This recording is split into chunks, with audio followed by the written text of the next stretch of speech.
Assalamualaikum sahabat Islam, yang seperjuangan dan sama-sama mengharap ridho Allah, dan syafaat Nabi Muhammad.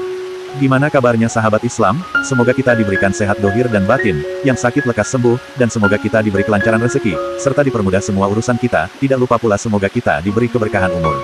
Kami di sini akan sedikit menceritakan tentang menghormati, penghormatan, dan siapa yang patut kita hormati, serta cerita-cerita hikmah yang disertai dengan hadits Nabi. Bismillahirrahmanirrahim, diambil dari kitab Usfuriyah, diriwayatkan dari Anas bin Malik, bahwa ia berkata, Rasulullah bersabda, sesungguhnya Allah melihat wajah orang yang sudah berusia tua di pagi hari dan sore hari. Allah berfirman, hai hambaku, usiamu telah tua, kulit tubuhmu telah keriput, tulangmu telah rapuh, ajalmu telah mendekat, sudah waktunya kamu menemuiku, maka merasa malulah kamu kepadaku, karena aku malu menyiksamu di neraka karena ubanmu. Dari hadis ini ada sebuah kisah, diceritakan bahwa suatu ketika, Ali pergi berjalan cepat untuk menunaikan sholat berjamaah subuh. Di tengah-tengah jalan, ia melihat orang yang sudah tua tengah berjalan pelan dan tenang di depannya. Sahabat Ali pun tidak mau mendahuluinya, karena memuliakan dan mengagungkan, serta menghormati orang tua itu karena ubannya. Sahabat Ali sabar menanti, hingga waktu terbit matahari akan menjelang. Ketika orang tua itu sudah sampai di depan pintu masjid, ia tidak masuk ke dalamnya. Sahabat Ali baru tahu, kalau orang tua itu ternyata adalah orang Nasrani. Setelah itu, Ali segera masuk masjid dan melihat Rasulullah sedang ruku. Kemudian Rasulullah memperlamakan rukuknya, seukuran waktu melakukan 2 ruku,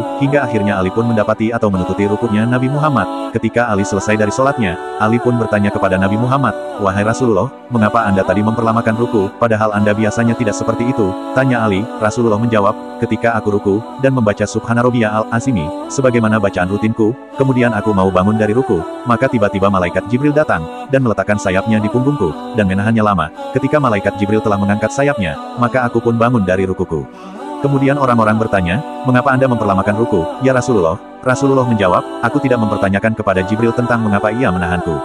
Kemudian malaikat Jibril datang, dan berkata, hai Muhammad, sesungguhnya Ali tengah cepat-cepat pergi untuk berjamaah. Hanya saja, di tengah jalan, ia melihat orang tua Nasrani yang berjalan pelan di depannya, sedangkan ia sendiri tidak tahu kalau orang tua itu adalah orang Nasrani. Ia pun tidak mau mendahuluinya demi memuliakan orang tua itu dan menghormati karena ubannya.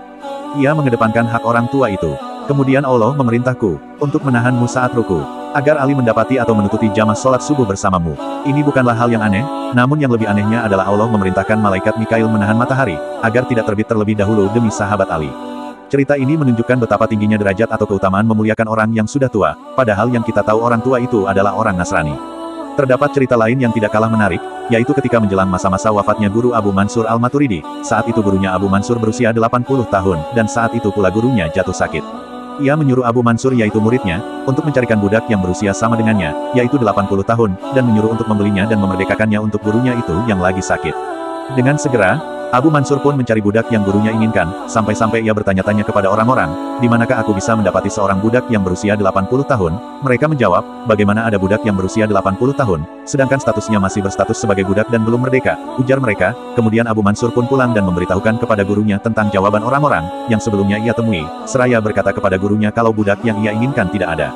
Ketika mendengar penjelasan Abu Mansur, gurunya meletakkan kepala di atas tanah atau bersujud dan bermunajat kepada Allah, ya Allah ya Tuhanku, sesungguhnya budak yang telah berusia 80 tahun tidak ada, kecuali ia sudah dimerdekakan, sedangkan aku sudah berusia 80 tahun, bagaimana engkau tidak memerdekakanku dari api neraka, padahal engkau adalah Zat yang Maha Pengasih, Dermawan, Agung, Pengampun, Pemaaf, Penguasa, dan penerima syukur, ujar guru Abu Mansur dalam munajatnya. Akhirnya Allah memerdekakan sang guru dari neraka karena kebaikan munajatnya.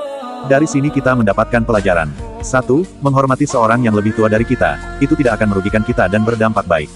2. Menghormati itu sangat penting, karena akan berdampak bagi orang yang mengamalkannya, dilihat sebagai orang baik, dan mulia, serta dikagumi, sebagai orang yang beretika. 3. Jika uban itu adalah salah satu perkara yang bisa membuat kita selamat, dan Allah bisa malu untuk menyiksa kita karena adanya uban. 4. Sering-seringlah bermunajat kepada Allah, karena Allah Maha Pengampun lagi Maha mengetahui siapa yang bersungguh-sungguh dan yang tidak, serta jangan lupa berdoa. Semoga bermanfaat, dan bisa diambil hikmahnya. Terima kasih telah menonton dan mendengarkan. Jangan lupa like, komen, dan subscribe. Akhir kata, Assalamualaikum warahmatullahi wabarakatuh.